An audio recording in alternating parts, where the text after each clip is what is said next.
Well, folks, here it is, August 3rd, 2016, here in northeast Kansas. It's been about a month, maybe 5 weeks ago. I did my last video and just wanted to update my food plot here.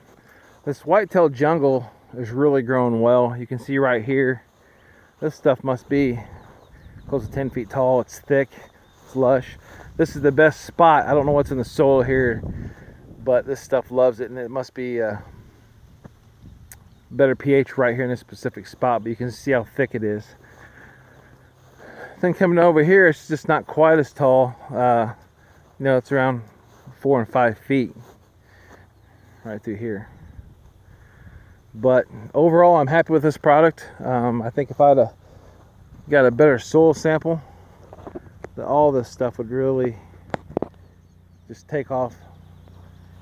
So my plans for next year, I'll get some lime and fertilizer, but first thing I'll do is get a good soil sample that they send into an actual lab and see exactly what the soil needs. But I'm really excited to see how the deer pile into this food plot this fall. We are getting a few deer in it right now. Nothing to get overly excited about, but that's because there's so much food around here. There's beans everywhere, and this plot doesn't really get a lot of action until the beans are harvested, and then they start piling into this plot. What I did today is I came in here, as you can see, and I mowed this plot. I had grass getting up to about knee and waist high, so I just set my brush hog kind of on the high side just to knock down that grass. And I'll come back here in about a week or so. You can see here how tall some of that grass was, and then other places it was a lot taller. But I came in here and knocked it down. As you can see here, this is the biologic New Zealand Clover Plus, and it's really lush and it looks really good. The plot overall, I'm happy with it. And there's a ton of food in here for these deer to eat. I mean, as long as they're on greens. If they prefer grains, I don't have much for them right now, but I am going to be planting some other stuff this fall. Out here in the middle is that wildlife mix that I planted, and it's just got a little bit of everything in it. The sunflowers did real well, and this must be some type of sorghum or something to offer a little bit of bedding. But you can see the chicory and clover out here, and all this stuff is just great food. Some type of bean plant here, you can see where they've been eating the tops off of it.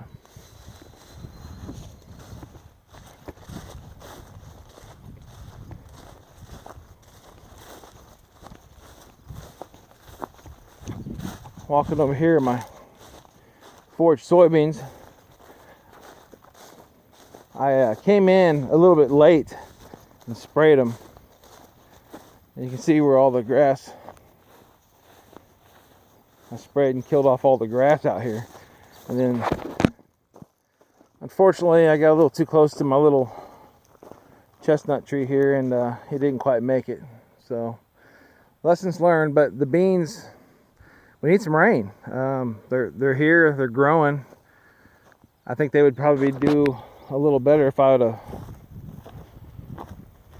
fertilized them and maybe set up a fencing to keep the deer out. But you can see way over there that Whitetail Jungle all the way around it. I'm real happy with it. Then the older plot here, I came in a couple months ago, and you can see there's areas where there's dead grass, and I came in and cut it and sprayed it with that Wicked Whitetail Terminator, and it did real well as far as killing the grass and stuff. Starting to get some weeds growing up in here now, but until we got quite a bit of rain in the forecast. I don't want to come in here and cut them weeds down. The clover looks like it could use some liquid fertilizer. But overall, I'm happy with the turnout of the plot. There's a lot of food out here. Over here, I sprayed this down the other day when I sprayed my beans and killed everything off. And I'll be planting some biologic in here for this fall. Some type of fall blend like the Maxim, or maybe throw in some radishes. I had turnips and radishes in here last year and they did real well. So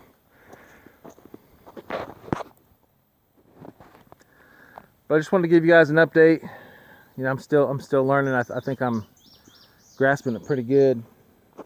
You know, I've been kicking around the idea. I enjoy doing this, so I've been kicking around the idea of maybe some type of small side business. I know I'm not going to get rich off of it, but I enjoy doing it, and helping be part of setting up plots and people harvesting a good deer off of it is just a really good feeling.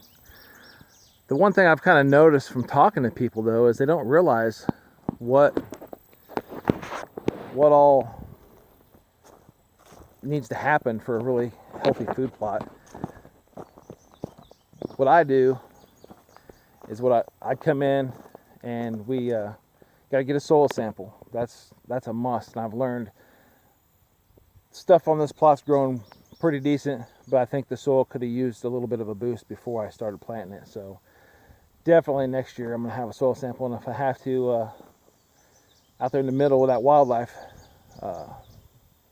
mix is growing, I'll probably end up disking all that and coming back and planting something else next year. But definitely going to go around the edges and get the soil where it needs to be so that Whitetail Jungle can grow tall all the way around the plot. I mean, I think by fall it'll be pretty decent all the way around it, but I can see in spots it grew really well, which tells me that that particular area had something in the soil that the plant really thrived on. So back to the talk about food plots here. You know, I come in on a fresh plot, and I don't like to cut it with a brush hog, because it just, once you cut it and that stuff lays over and gets wet, and then you try to burn it, it sticks close to the ground. It's hard to get a good burn. So I like to come in the spring and burn the area down if I can. Once I burn it down, you know, I already know by then what I need as far as nutrition, is lime and stuff. So I'll burn it down, and then you can spread your lime and fertilizer. And from what I've seen, you could spread it then disc it, or you can disc it and come back and spread it. I like to spread it, disc it so it gets down in the soil, and then I'll let that field start getting some growth back on it again. I'll come in, I'll spray it a second time, give it about a week to 10 days, and then I will disc it again. And after that second disking, you're ready to plant. It just takes time on big fields, and people don't understand, you know, to have a tractor and to have a disc and implements, you know, that all that costs money. And if you come into a field and you're disking somebody's field and you pop a tractor tire, at least for my tractor, you're probably looking about $250 to $300, you know. And if I'm doing a field, say for $40 or $50 an hour, and it takes me 2 hours, I pop that tractor tire, well, I've lost money. I enjoy doing this, but I do have a cost I have to cover to be able to get the equipment out here. This field here is probably around 3 acres, maybe a little bit better, and I know for a fact I have over $500 in seed. Then if you come back with a rest and you spray that, which is a grass killer that doesn't kill your broadleaf, you know, that's about $140 for 3 to 4 acres worth of treatment. Then you throw in your lime and your fertilizer, and then your time to spread that lime and fertilizer, it adds up. So food plots are great, but you know, there's more to it than just going out there and disking the ground and throwing some seed on it. Certain seeds you got to call to pack in the ground. You know, call to packers are expensive. So just want to give you guys a little heads up that you want food plots. That's great, but to get a good food plot in, it takes a lot of work, and you know, and getting those implements out there and doing it is, if a guy's doing it as a business, I've found it's not the cheapest thing to do. Some people can do it on their own with you know, small tools, hand tools and stuff. It's a lot of work, but it can be done. But I've had a couple people just, they think that, you know, it's real simple just to come out here and just get and throw some seed, and that's not how you get a healthy food plot. So once again, I'm always open to constructive criticism. If anybody, I've had a couple guys, you know, mention that I should be using some lime and different things, and that's all stuff I encourage you guys to keep leaving comments.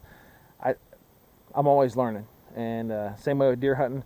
I've been hunting since I was a kid, and I never think I know it all. Every year I learn something new. The deer usually teach me something new, whether it's which side of the tree to hang my bow on, or how to come into a stand, or just different things like that. I'm always learning. So I hope you enjoy this video, and I'll try to keep some more videos coming. I'm hoping to do some footage this fall, and it would be great to get some live footage, maybe get a ground blind up and show you what can happen when you put the time in to make a good food plot. So